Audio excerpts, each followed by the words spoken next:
Just remember, FPL is tough, but you are tougher.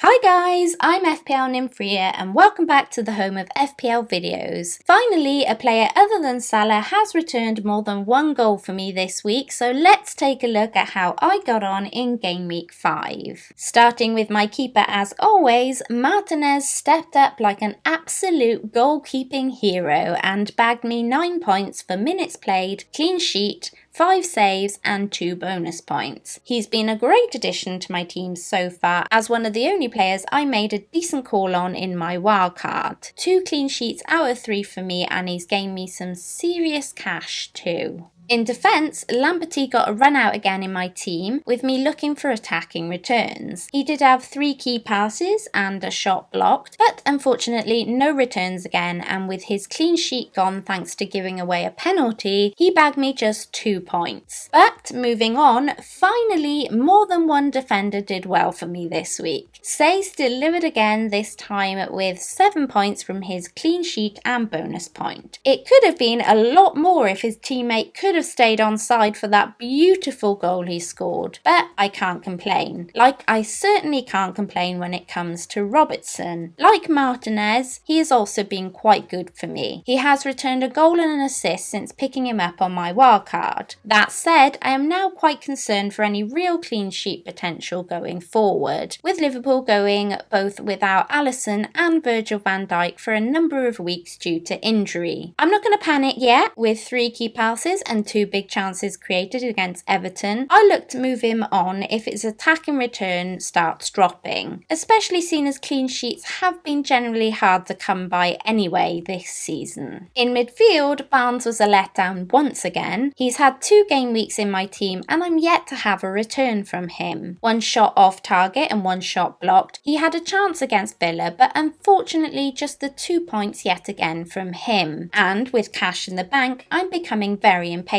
as you'll see a little later in the video. Moving on to King Mo, my main man and saviour. Returning again as my captain, he made me wait for it, and I started to get very nervous. But 4 shots on target, 2 shots blocked. In the 72nd minute, he tucked away a blinder for 7 points, doubled to 14 as my captain. The Sunny 6 was activated this week. Son was back in my team and I have pledged not to sell him until he returns all 6 of the goals I have missed out on. Well, he got off to a smashing start, already knocking off 1 of the goals to make it just 5 now before he can leave my team again. Although keep on going like that, Sonny, and you'll be going nowhere. He also becomes the 2nd player in my team to return more than just a single goal or single assist other than Mo Salah since game week 1. Wow. Sonny picked up 13 points from minutes played, a goal and an assist, a clean sheet and 2 bonus points. He was the captaincy call this week, but I have to admit I thought West Ham would be a tougher team to beat. They showed glimpses of that in the second half, but the damage had already been done in the first half, unfortunately. Grealish was my late new addition thanks to the KDB injury. It cost me a hit, but with Sonny's points I actually ended up better off, especially as it transpired that Greenwood, who made way for Son, actually ended up having a mystery injury that none of us knew anything about and didn't even feature on the bench. I mean, I consider myself very lucky there. Grealish, though, was a huge disappointment. He's had great stats prior to this game week. I considered Sterling, Bruno, Mane and Rodriguez for KDB's spot, so whilst I feel lucky to have moved Greenwood out, I could have had a lot more points if I'd gone with any one of those options. Pulisic was my only other consideration this week. At least he didn't punish me. Well, that is yet. Moving to my forwards, this was a headache this week. With the money from KDB, I had enough in the bank to move Mitrovic to AGÜERO or KANE. But I was leaning towards AGÜERO,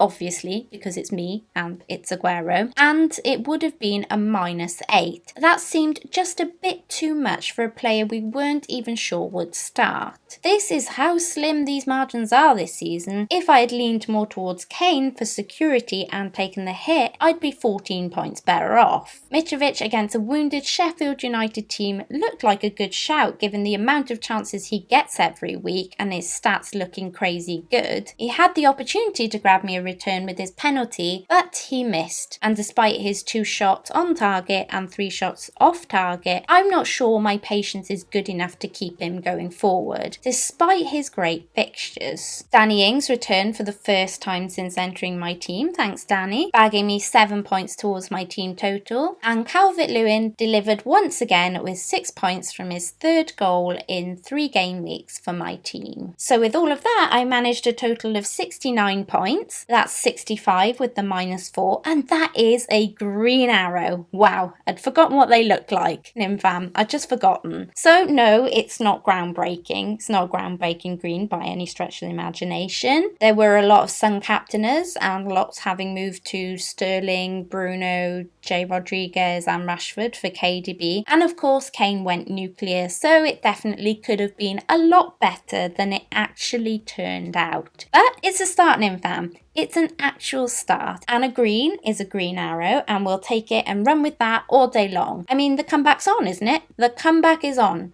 1 game week, green arrow, can we call it a comeback?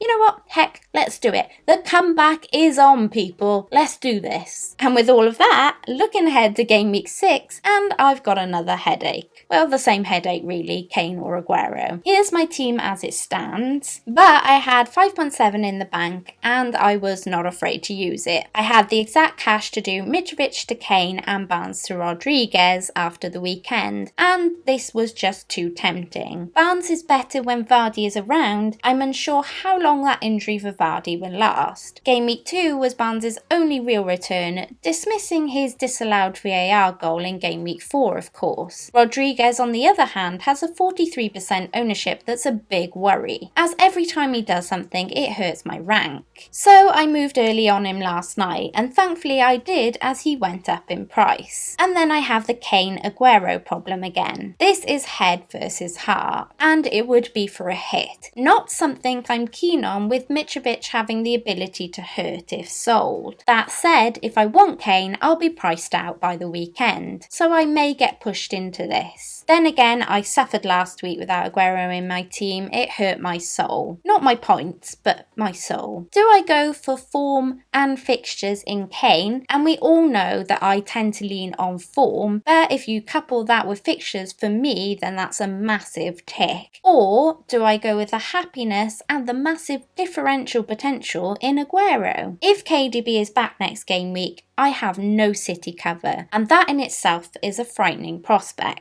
especially as we all know how powerful that Aguero-KDB combination can be. It's a big decision to be made. I like the Kane till game week 9 and then moving him on to Aguero idea, so I think I'm leaning towards Kane, especially as Aguero is a little in the doghouse after that whole official incident. Probably best I leave that there. I may end up talking about it on one of the streams, but yeah, let's just leave that there. So let's wait and see where I end up on the whole Kane Aguero situation next game week. As for my captain, the curse has returned, so make sure you get on my vice captain again, Nimfam. At the moment, my captaincy is staying on Mo. The arrival of Kane or Aguero could see me wavering on that. Though if I fancy being a bit bat-shizzle, Calvert-Lewin against Southampton also looks quite tasty. Stay tuned to my social media and my streams on Thursday to see where I end up, and more importantly to see who ends up being my vice captain, because you know you'll be quids in when you go for that. And lastly, moving on to the trending transfers this week, this is where I delve into the trending transfers ahead of next game week, so you can see who's likely to rise and drop in price, as well as gauging the bandwagons. So let's take a look at the players in and out ahead of game week 6. Of the goalkeepers, Martinez is still the trendiest goalkeeper in, with 193,000+ purchases. McCarthy is the next highest with 31,000+ buys. Alisson is still the most transferred out goalkeeper due to his injury, with over 78,000 sales. The next highest out this week is Nyland, with 48,000+ managers getting rid of the non-playing Aston Villa goalkeeper. Of the defenders, Van Dijk's injury sees him leading the way for sales out this week, with over 556,000 managers jumping off of the Liverpool man. Trent is still the second most transferred out defender though, with 154,000+ sales. Chilwell is still the trendiest defender in for a second game week running, with 179,000+ purchases.